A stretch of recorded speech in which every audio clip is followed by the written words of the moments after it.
Galing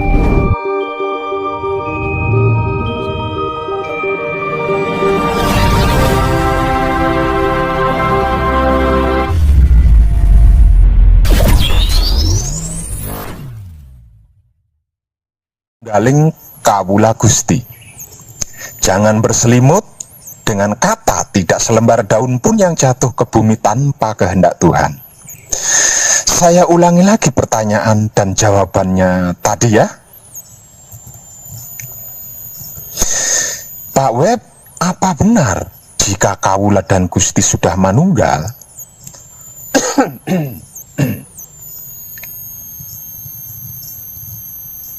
Manusia akan terbebas dari hukum? Pertanyaannya tadi kan begitu toh? Ini pertanyaan spiritual loh. Artinya seseorang yang bertanya seperti ini bisa dipastikan 75%-nya itu sudah mengerti dan memahami proses perjalanan spiritual. Ini dibuat minimal loh ya. Lalu saya menjawabnya, ya benar. Sebab karena jika kawula dan Gusti sudah manunggal, yang artinya hamba dan Tuhan sudah menjadi satu, atau wadah dan isi, atau makhluk dan Tuhan sudah menyatu menjadi satu kesatuan, maka apapun kejadian yang terjadi, Tuhan itu sendiri yang melakukan, bukan makhluk lagi. Ini nih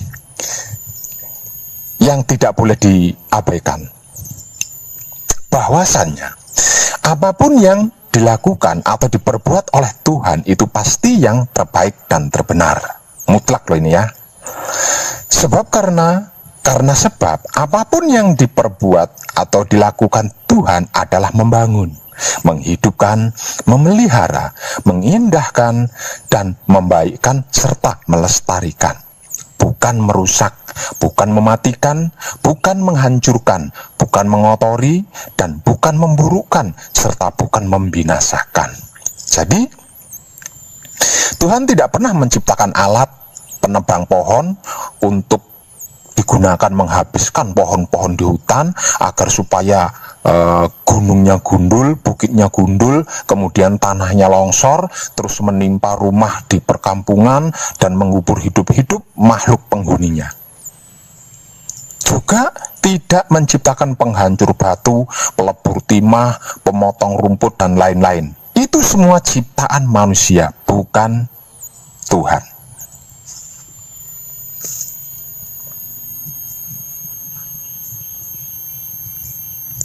Jadi, jangan bersembunyi di balik kalimat manunggaling kawula Gusti.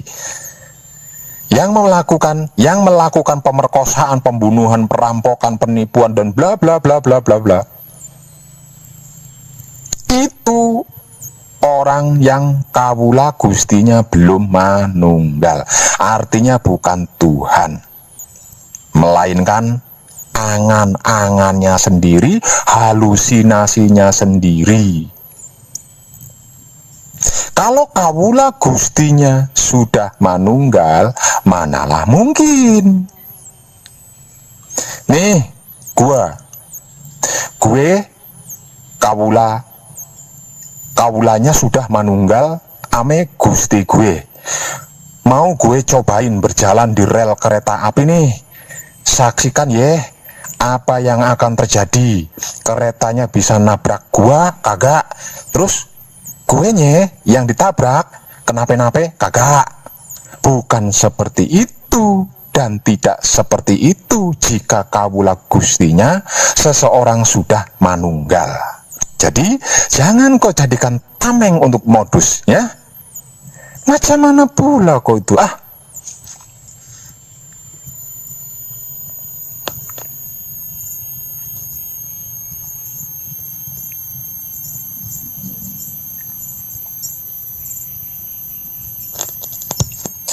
Para kadang dinasiku sekalian, di abad ke-15-an, agama yang bertandang ke Pulau Jawa hingga berdomisili di Pulau Jawa sebagai pendatang serta mendapat perlakuan dan pelayanan bak raja oleh penghuni di Pulau Jawa ada banyak. Namun ketika sejarah menguraikan tentang Dangyang Pulau Jawa, yaitu Eyang Buyut Sabda Palon dan Naya Genggong menagih janji, dengan berbagai macam tanda bentuk penagihannya, agama yang paling tersudut adalah agama Islam. Dengan terjadinya perselisihan, pertengkaran, pertikaian, salin hujat, salin hina, salin bully, hingga terbawa ke ujung permasalahan salin membunuh antar sesama umat beragama Islam, dan masih banyak lagi kejadian-kejadian yang jauh dari makna kata Islam hingga akhirnya hancur. Agama Islam ditegaskan akan hancur di Pulau Jawa dan digantikan dengan agama Budi.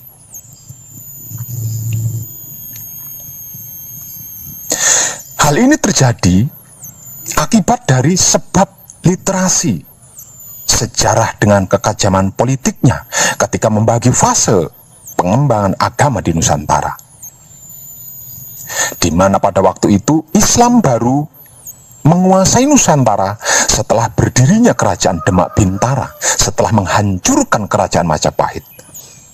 Kerajaan Majapahit yang pada masa itu sebagai kerajaan pemersatu Nusantara juga merupakan pengayom dan pelindung semua agama-agama yang sedang bertamu di Nusantara menemui titik terendahnya yang kemudian hancur dan lenyap.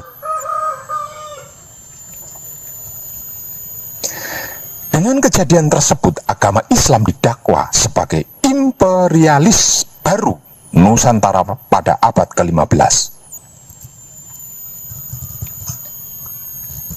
Jadi, tidak dan bukan suatu hal yang aneh dan mengherankan jika kemunculan tuntutan Dangyang Jawa, yaitu Eyang Buyut Sabda Palon Naya Genggong, yang secara perlahan-lahan menghancurkan agama Islam.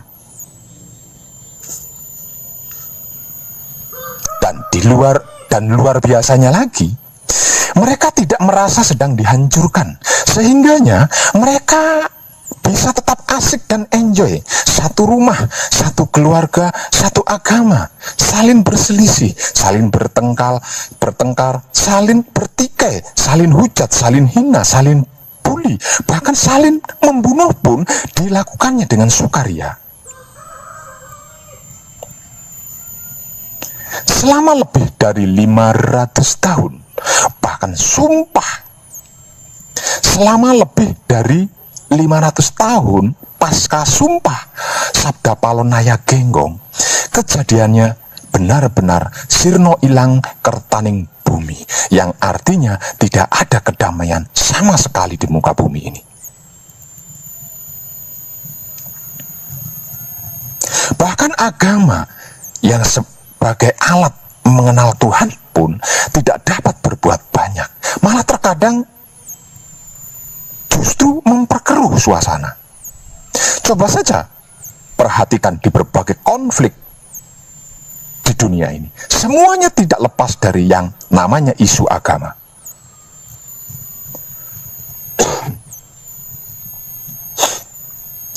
Bahkan ada banyak yang merasakan kehidupan di negara muslim terbesar di dunia ini mengalami konflik di satu ranjang, satu tempat tidur, yaitu Islam versus Islam. Sangat mirip, bahkan sama persis dengan sistem, cara, dan teknik politik yang pernah mereka gunakan ketika menghancurkan kerajaan Majapahit, hingga pada akhirnya hancur dan digantikan oleh agama Budi. Apakah agama Budi? Yang dimaksud itu adalah agama Buddha? Bukan, karena agama Buddha pun termasuk tamu di Nusantara.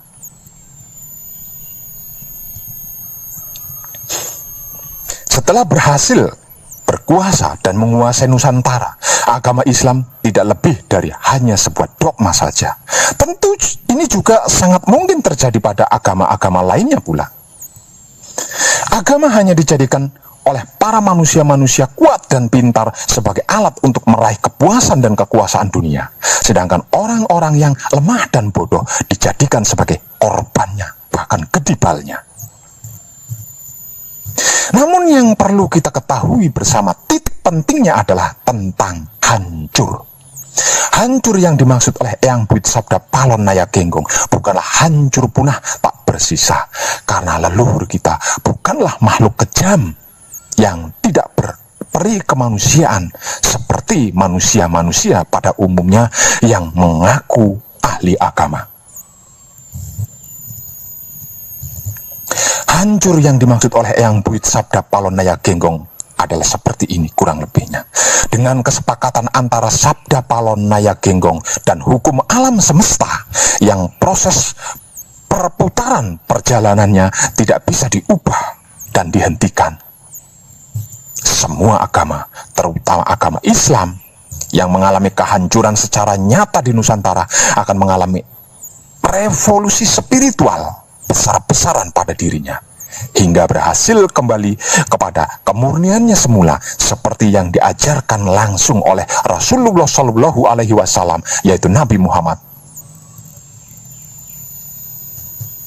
Sebenarnya, sesungguhnya, sejatinya, semua kehidupan di dunia ini, kecuali agama, itu diciptakan dalam keadaan baik. Jika sampai tidak bisa mendharma baktikan kebaikannya kepada sesama makhluk hidup, maka suka tidak suka, mau tidak mau, percaya atau tidak percaya, akan mengalami revolusi atau evolusi atau reinkarnasi untuk berproses menuju baik. Bukan menjadi baik, tapi menuju baik. Kalau menjadi baik, itu sudah pasti baik. Kalau menuju, kan bisa tepat, bisa juga meleset dari sasaran, kan? Nah, ini yang perlu kita renungkan. Iya, kalau hasilnya lebih baik dari sekarang. Kalau lebih buruk, ayo. Misal di kehidupan sekarang, jadi orang, dievolusi atau direvolusi atau direinkarnasi kehidupan berikutnya menjadi kecebong. Waduh.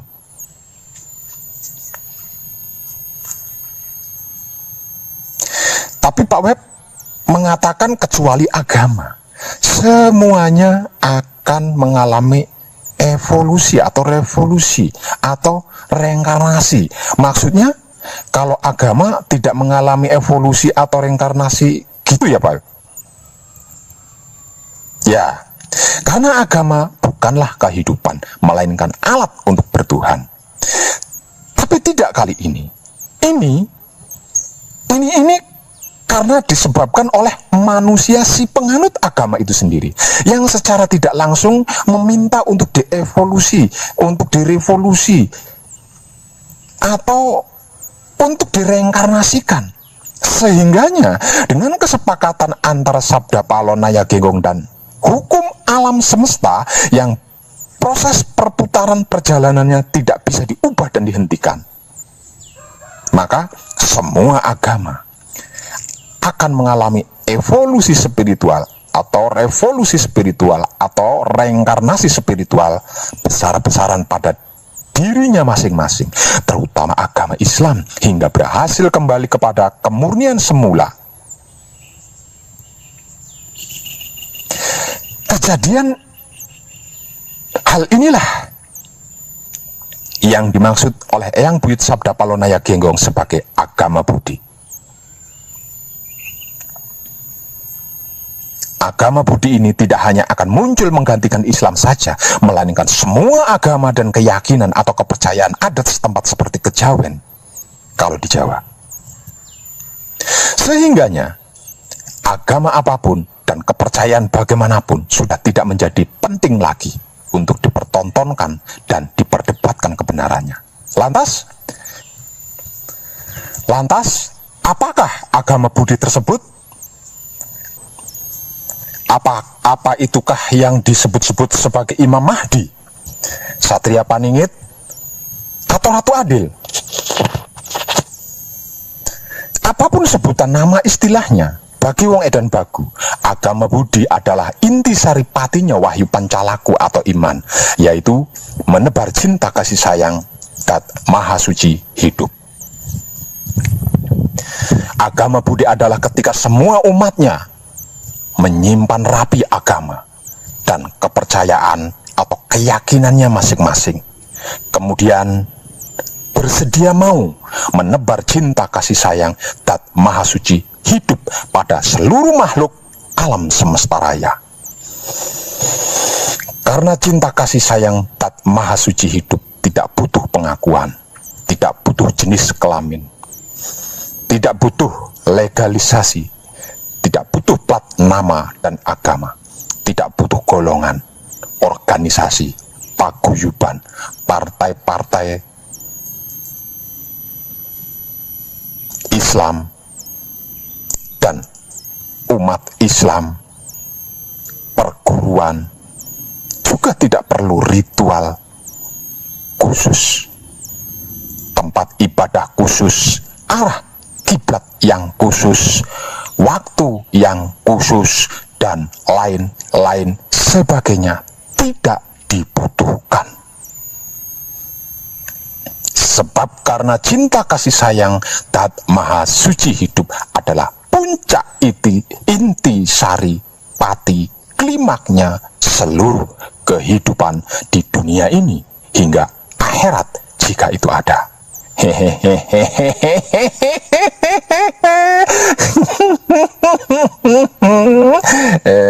Dan